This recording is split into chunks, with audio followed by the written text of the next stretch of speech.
What if the greatest tragedy of a king is not his fall from power, but his silence before God? This is not just a story of David's rise, but Saul's unraveling.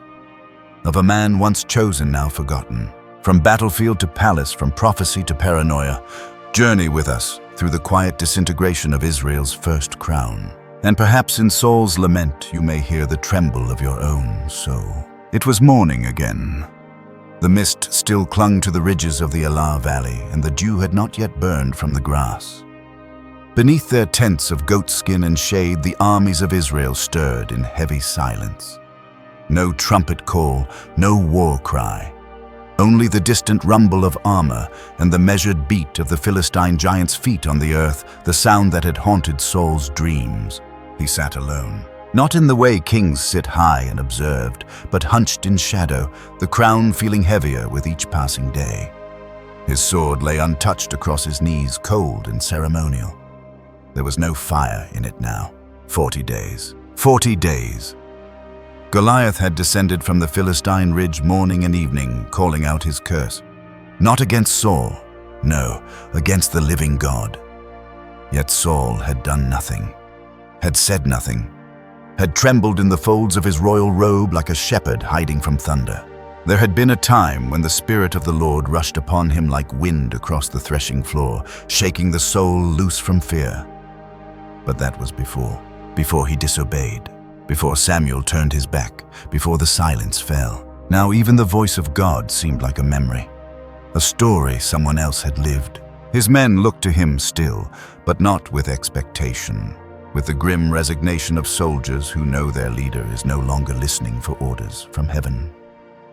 The only sound was the echo of Goliath's voice as it rolled across the hills like an avalanche of contempt.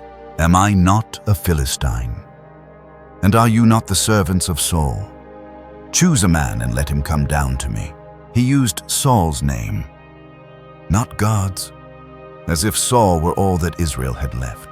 The old king rubbed his hands, calloused from battle long forgotten, and stared at the tent's flap where light dared not enter. His armor-bearer stood at a distance silent. No one dared speak unless spoken to. Not even Abner, his cousin, who once swore never to leave his side. In the corners of this camp, whispers moved like snakes through the dust. Fear is contagious. It doesn't shout, it spreads. The bravest men of Benjamin and Judah, hardened by raids and river crossings, now looked smaller in the shadow of a single man.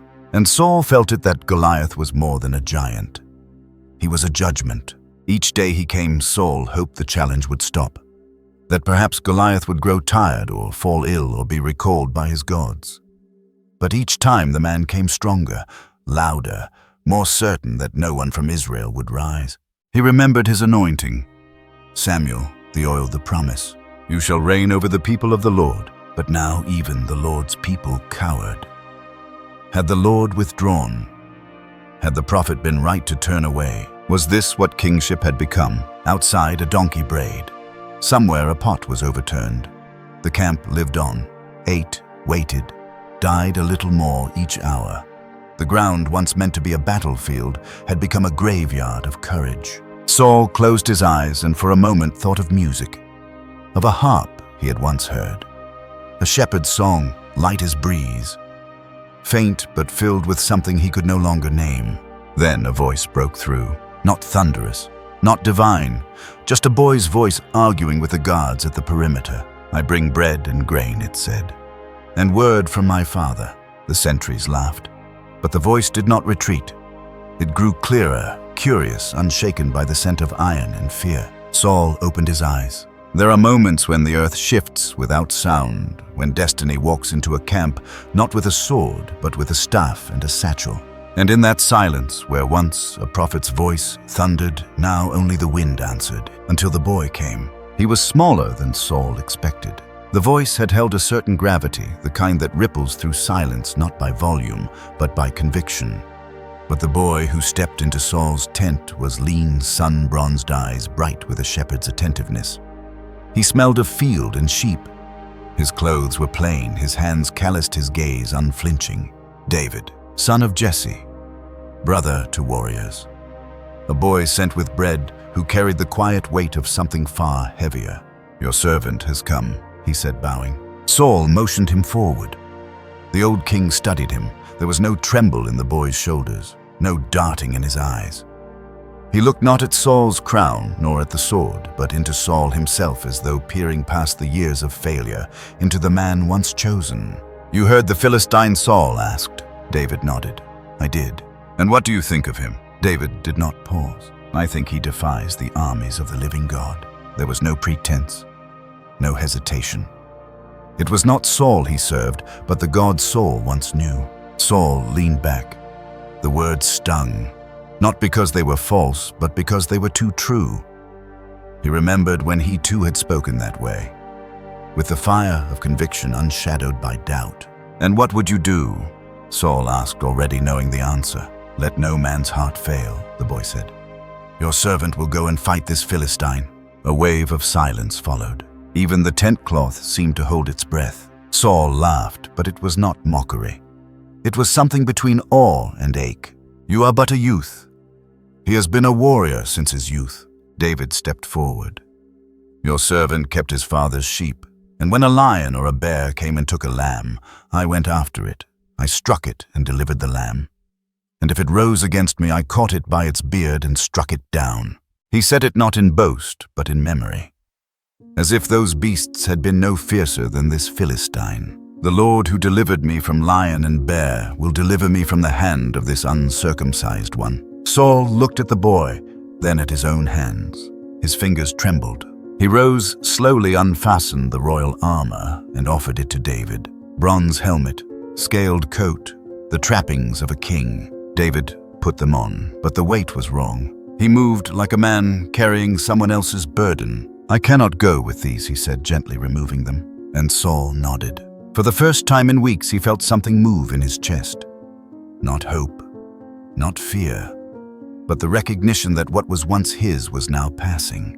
The boy would not wear the armor, because he bore something else. And as David turned to leave staff in hand, stones in pouch, Saul whispered, "Go, and the Lord be with you." He watched him walk away, so small, so certain. And in the flicker of the tent light, Saul saw not a boy, but a spark, the kind that starts wildfires. There is a silence that follows armor being removed, not clattering, not clanging, but solemn.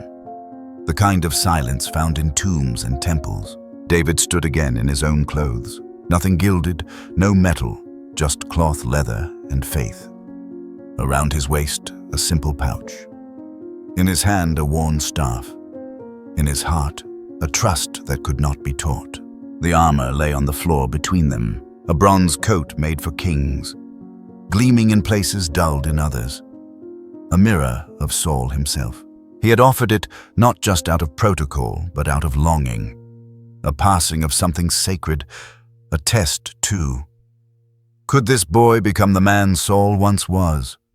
Could the calling be transferred like robes upon Elijah's heir? But the boy would not wear what he had not earned. "I have not tested them," David had said, and Saul had no reply, because he remembered the first time he wore them, the pride, the fear, the thrill, and how over time the armor became not protection, but prison.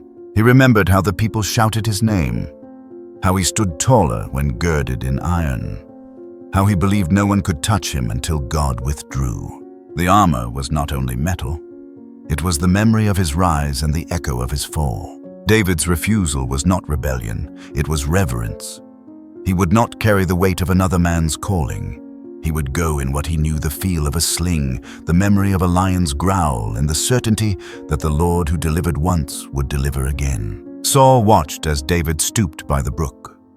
The boy moved with deliberate grace, choosing 5 smooth stones as if each one had been waiting for him since the earth was formed. He tucked them into his pouch with a shepherd's quiet ritual. Not as a soldier, as a son who had walked with God beneath stars, whispering psalms to the wind. Then David rose, and something shifted. It was not in the sky or on the battlefield, but within Saul himself. The boy's silhouette, slight, fragile, seemed to carry an invisible mantle. One not placed by kings or forged by hands, but woven in the secret place where prayers are born. Saul remained at the edge of his tent, eyes fixed. He did not call out. did not offer further counsel, did not send a guard to shield him. He knew this path was meant for the boy alone, and in his chest the old king felt both pride and pain. Pride for the courage that walked beyond fear, pain for the memory that he too had once been called. From his vantage, the field opened like a scroll. On one side a boy, on the other a beast, and somewhere in between the will of heaven, waiting to fall like thunder. The valley was quiet, not the silence of fear, but the stillness before revelation. The kind of hush that settles before a veil is lifted before the first note of a song not yet sung. David walked forward alone. No battle cry, no trumpet, just the steady rhythm of his sandals against the dust and the whisper of stones brushing in his pouch. From across the field, the shadow of Goliath shifted. A mountain of man wrapped in bronze and arrogance. His shield-bearer trudged ahead like a squire guiding doom. Goliath raised his head, squinted, then laughed. The sound boomed like a cracked bell over the field. "Am I a dog, that you come to me with sticks?" he roared. "Come here, and I will give your flesh to the birds of the air and the beasts of the field." He cursed David by his gods, gods of stone and storm. But David did not flinch. He stood, staff in one hand, sling in the other, and lifted his voice. Not in anger, in proclamation. "You come to me with sword and spear and javelin, but I come to you in the name of the Lord of hosts, the God of the armies of Israel, whom you have defied." His words were not loud, yet they struck like thunder. They did not ride the wind, they shaped it. "This day the Lord will deliver you into my hand. And all this assembly shall know that the Lord saves not with sword and spear, for the battle is the Lord's, and he will give you into our hand." Goliath stepped forward, so did David. But he did not walk, he ran. With each stride the sling circled faster, once, twice, thrice, a blur of leather and promise. And then, release, a stone loosed from the hand of faith. A whisper turned to thunder. It flew not as weapon, but as will. Not guided by strength, but by destiny. It struck, not the chest, not the shield, the forehead, the place of pride, and Goliath fell, not stumbled.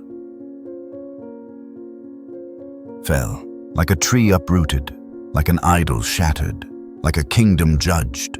The earth groaned beneath him. The Philistines gasped, and Israel watched. Then David ran still, not away but toward. He drew Goliath's own sword, long, heavy, forged for a giant, and with one stroke severed the threat, the head. The roar that followed was not from Goliath.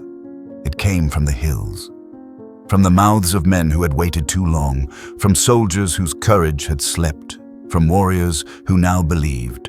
Israel surged. The Philistines broke, and Saul, from his high place, saw it all. Saw the boy he had doubted wield a moment he himself could not. He did not speak, only watched as David lifted the severed head high, not in triumph, but in testimony. Not for glory, but for God. The crown on Saul's head had never felt so heavy. And somewhere deep within, he heard again the echo of the stone striking the pride of kings. The battlefield had fallen silent once more, but not the kind Saul had known. This was not the hush of fear or failure. It was the pause after a miracle.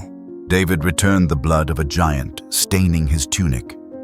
He held no banner, no boast, just the truth heavy in his hands. The head of the Philistine, lifeless and grotesque, a grim crown toppled. The people surged to meet him. Cheers rose like incense. Soldiers who had cowered now shouted his name. Young men slapped his back. Old warriors wept. Saul watched it all from the height of command, unseen in the noise swallowed by it. And then he heard it. A song, simple at first. A melody lifted by the women of Israel, tambourines in their hands, joy in their throats. Saul has struck down his thousands. The king's heart swelled, and David his 10,000s. It stopped him cold. The words hung in the air, light as feathers, sharp as knives. The crown upon his head tilted. He had not known jealousy in this form. Not fire, but frost. Not rage, but unraveling. David had not asked for this, but neither had Saul. Not this unraveling, not this quiet displacing. He studied the boy anew, not a threat. A mirror. He saw himself once. Brave, believed in blessed, and now bypassed. In the corridors of the palace, whispers began to grow. Saul felt them in glances, in deference misplaced, in loyalty rerouted. David's presence was not loud, but it filled the rooms, and Saul could not sleep. The song haunted him. He asked his servants about the boy. Who is he? Where is he from? Whose son? But what he really asked was, who is he to become? The spirit that once rushed upon Saul now seemed to walk beside the boy. And Saul, though a king, felt like a ghost wandering his own house. He tried to draw David close, placed him in his court, gave him command, spoke kindly. But in his chambers Saul paced. He could not silence the tambourines in his memory. He hurled a spear. Once, twice, David escaped. Not just the weapon, but the rot. The boy sang to soothe Saul, played the harp. And for a while the madness fled. But music only delays shadows. It does not cast them out. And the king knew the throne had begun to tilt, and the song of the other man would echo long after the crown was gone. The palace once echoed with Saul's name. Now it echoed with footsteps. Not the march of armies or the rustle of robes, but the soft steps of a boy who was no longer just a shepherd. David had become something else. A warrior, a captain, a psalmist whose songs eased the king's torment and deepened it. He moved through Saul's courts like a breeze slipping through cracked windows. And everywhere he went, people followed, not out of fear, but hope. Hope Saul had once carried. Now he carried something else. Suspicion. He watched David with the eyes of a prophet, scorned not reading words but signs. Every glance David received, every cheer, every silent bow of respect. They gathered like clouds in Saul's mind. He summoned his son Jonathan. Keep close to him, he whispered. But Jonathan did not see what Saul saw. He saw a brother, a friend, a covenant forged not in politics but in soul. Saul tried again. Tried to love David, to hold him close, to hold him down. But David belonged to no one. The Lord was with him, and where the Lord goes, no gate can bind. So Saul paced. He hurled another spear. David escaped again, as if fate itself bent to protect him. Why does he live? Saul asked. No one answered, not even God. He sent assassins, sent spies, sent lies, but none could catch him. He tried to marry him off, to trap him in obligations. Yet even there David prospered. The people cheered, his daughters adored. And Saul felt the throne beneath him shake. He no longer slept. Dreams turned to dust. The oil that once anointed him now felt like ash on his head. In the corners of the palace, Saul wandered like a shadow. His crown still on, his spirit undone. David was no usurper. He never reached for the crown. But sometimes crowns fall toward the heads already bowed in humility. Saul knew. He was watching prophecy take shape, and it wore a shepherd's face. The hills of Gilboa loomed ahead. The night before battle, Saul could not sleep. His heart, once firm like the stones of Israel, now beat with the tremble of old age and absent favor. He sought the voice of the Lord, but the heavens did not answer. Not in dreams, not by prophets, not even in the silence. Desperate, Saul disguised himself, cast aside his robes, entered the night like a fugitive of his own kingdom. He found a woman, the witch of Endor. He, the anointed king, turned to shadows for light. He begged for Samuel, and Samuel came, but not with comfort. The prophet's words were heavy as tombstones. The Lord has turned from you. Tomorrow you and your sons will be with me. No more battles to win, no more time to repent. Morning came like judgment. On Gilboa, Israel fell. One by one Saul's sons were slain, Jonathan among them, loyal to the end. And Saul, wounded and surrounded, looked to his armor-bearer. "Draw your sword and kill me," he said, "lest the uncircumcised come and abuse me." But the bearer would not. So Saul fell on his own sword. The king Israel's first died not with glory, but with grief. His body left on foreign walls, his crown taken not by force, but by the hand of time. And David wept. He who had never raised a hand against Saul, who had played harp for him, fled from him, honored him. He wept for the fallen king, your glory. O Israel is slain on your high places. How the mighty have fallen. Saul had once burned with the Spirit, once led armies, once spoke with prophets, once reigned in strength. But now he was a name in a lament, a king forgotten by men, but never removed from Scripture. For even Saul's fall speaks that kings may rise in power and fall in pride, but the Lord remains. That crowns tarnish, but covenant endures. And the shepherd boy, now king, would carry the story forward, yet always in the echo of Saul's shadow. Saul's story ends not with applause, but with ashes. And yet the Bible does not erase him. It remembers, not because he was perfect, but because he was human. We see in him the ache of disobedience, the cost of pride, and the sorrow of being almost faithful. And in David we see the torch carried on, not as a conqueror of Saul, but as a witness of what once was. The shadow of the crown lingers, but so does the hope that even in our fall we may still be part of a greater story. If this journey stirred something in you, stay with us. Subscribe to Verse and Wisdom, where stories are not just told, but lived. Timeless truths, holy stories, modern reflection. Until next time.